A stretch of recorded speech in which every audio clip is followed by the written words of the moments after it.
किसकी रिस्पेक्ट करूं तो आपकी, लेकिन दो बातें बोलो, तीन बोलो। सिर्फ इतना है कि मैं बीजेपी को बहुत डिटेल में स्टडी कर रहा हूँ पिछले कुछ सालों से, और मैंने ये देखा कि हमेशा आज और मैंने हमेशा से ये देखा हो कि बहुत सालों से मुसलमान यानी कांग्रेस एक सोच थी जिससे हम पले बड़े थे, और वो सोच यानी कांग्रेस कभी तरक्की के लिए वोट्स नहीं मांगती थी कि हम बहुत ये काम कर रहे हैं, सीलिंग के लिए वोट्स दो, इसके लिए वोट दो, उसके लिए वोट दो। मुसलमान के वोट से खुद का हक समझ के लेती थी, उसके खिलाफ एक ताकत खड़ी रहना ज़रूरी था।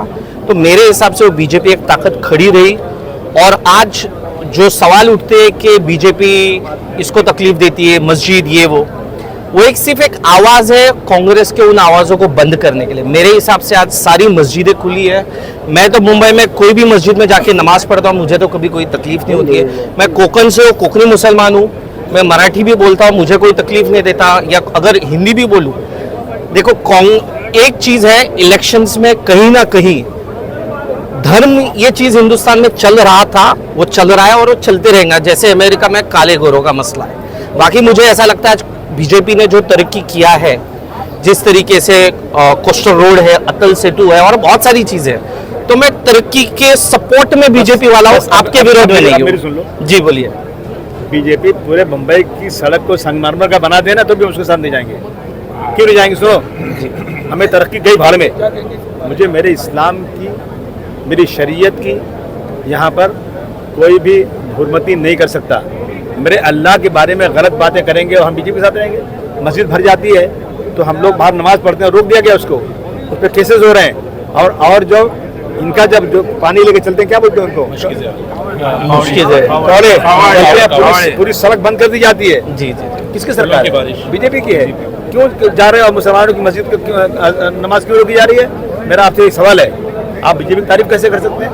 कांग्रेस बहुत अच्छा नहीं कह रहा हूँ, लेकिन कांग्रेस ने कभी मुसलमानों को निकालने की बात नहीं किया था, बराबर है ना? कांग्रेस कभी शरीयत के खिलाफ बात नहीं करती है, कांग्रेस को हम तारीफ कभी नहीं करते हैं। लेकिन बीजेपी अगर जो है ना, अभी क्या बताऊँ, बीजेपी बिल्कुल नफरती पार्टी है। उसका सुबह से शाम तक मुसलमानों को बदनाम करना।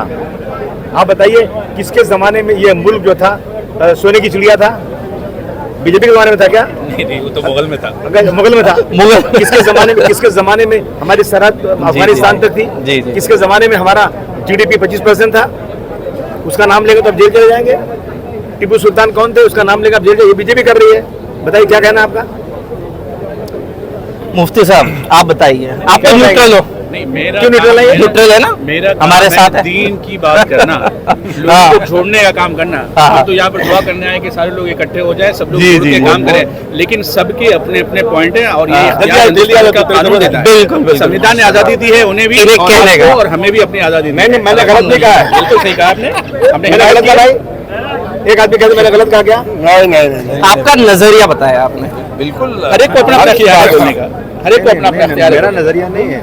नहीं, ये आपको ये इख्तियार पूरे है। देश के मुसलमानों का नजरिया है। नहीं, ये आपको इख्तियार संविधान ने दिया है और हमें भी दिया है। इनका नैरेटिव है, नैरेटिव नहीं। पॉलिटिक्स में नैरेटिव बोलते हैं। वो अपना तराजू पेश कर रहे हैं, आपने अपना तराजू पेश किया, लेकिन याद रखें दोनों एक साथ छोड़ो खड़े होकर बीजेपी। के मैं आपसे आप हाउस से बाहर निकले, थोड़े ठंडे रहते जाओ।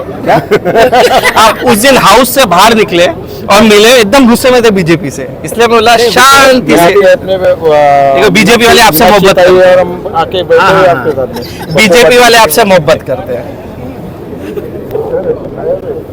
मत तुम तो मत हो